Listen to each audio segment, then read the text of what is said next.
Welcome to the show. You're watching the Fox Business Network. Let's welcome Indiana Senator Michael Braun. Senator, great to have you on. Hi, Liz.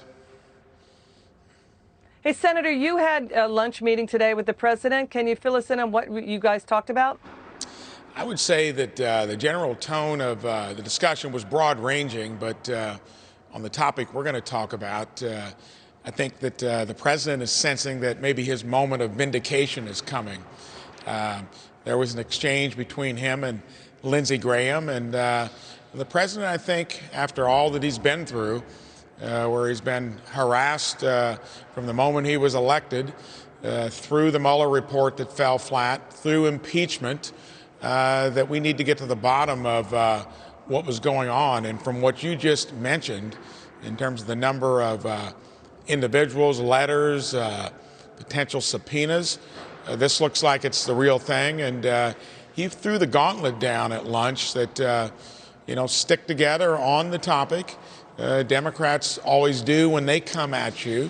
And I think it's fully warranted because the president's been under assault that's impacted the agenda. The agenda has been working wonderfully in terms of the economy. And that's one reason we'll get through coronavirus and the economy will get back on its feet. But in general, I think he felt upbeat because finally the day of reckoning is coming. You know, Senator, Senate Judiciary, led by Senator Lindsey Graham, they're going to vote June 4th to approve subpoenas of potentially 53 Obama officials. The list is extensive. It's James Comey, John Brennan, Loretta Lynch, also John Podesta, also demanding the NSA finding out who demanded that the NSA unmask the president, his children, Donald Jr. and Ivanka Trump, Jared Kushner, Carter Page, Kellyanne Conway, and others. Usually you unmask if people are talking to foreign governments. It's unclear if that was happening with these individuals or this is just, unmasking for political opposition purposes. What's your take on that? What's going on there? Well, I think we'll have that revealed. I think the big essence of what you said, 53, that is so many, means it goes deep and broadly into an institution that we should expect differently of it. And thank goodness Lindsey is bringing it to the forefront. If there really are that many individuals involved to where you need to find out, and even if it gets down to a small fraction of it, that's significant. The American public ought to be concerned about that. That is really the deep state kind of run amok. And it's time, like I say, that we get the truth. Senator, House Republicans led by Jim Jordan, also Devin Nunes, they want to get to the bottom of the Trump-Russia probe. Jim Jordan wants to talk directly to FBI agent Joseph Pienka. He interviewed Michael Flynn. Somehow that interview notes are not anywhere to be found. FBI agents did say he did not intentionally or do anything misleading in that conversation. The FBI wanted to drop that case. Peter Strzok and the 7th floor. The FBI then kept it open. The question is, was that by the book? Because now we have that curious email from Susan Rice to herself saying Obama did things by the book. It's now declassified. James Comey and Obama really looks like they were really looking hard and focusing sharply on Michael Flynn. Was this any of this? Does this sound like all of this was by the book to you?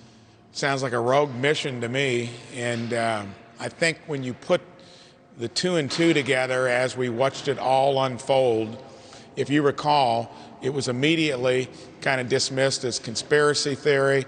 No, that's been debunked. Those were kind of the 2 dismissal statements that you'd hear that never did make sense. And there was so much going on in the process of trying to get at the oranges of it. I knew from just talking to Lindsey and a few other committee chairs that it was going to happen.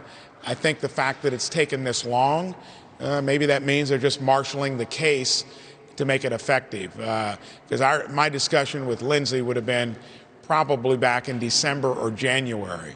Things never move quickly around here to begin with. But no, I think it's more than just not following the book or getting out of line. I think that was revealed with Horowitz's, initial pass on it. I'm also interested to see where Durham goes, because the Justice Department will be weighing in as well. I think this will all be converging in a way that's going to make a clear case, see that it was a rogue mission to go after the president, which looked like it had the foundation from right after he was elected in terms of how it was going to be orchestrated. Never imagined that something like that could be done in this country. We need to get to the bottom of it. Senator, the question about whether Susan Rice is right that things were done by the book, you could see the pushback on that. Was it by the book to have a Steele dossier with Russian disinformation in it used to launch FISA wiretaps and the Trump-Russia probe? Was it by the book to leak information to the media to get basically the special counsel Robert Mueller appointed? Was it by the book to leak information to the Washington Post to set the stage for Flynn's interview that the FBI initially wanted to shut down, but then they set up a potential perjury trap for him? Was that by the book? That stuff is all by the book. I think we need a new book, and that again would be a talking point where, to be honest, this was getting no traction other than in a place or two. And when I talk to the folks that have brought it to this point, especially Lindsey, he said it will happen, we'll get there.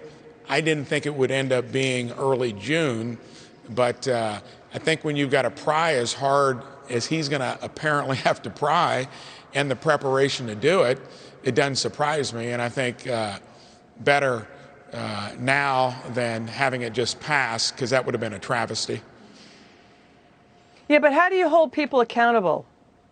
Well, I think that it's going to, there's going to be a little accountability going on in early November, and whether this will end up in anybody getting prosecuted, who knows?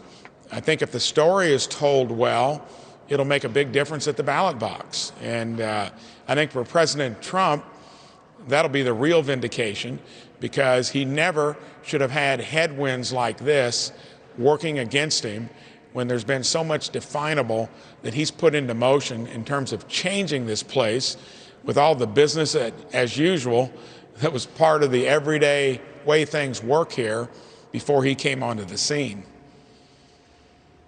Senator, great to have you on, and come back soon. Thank you.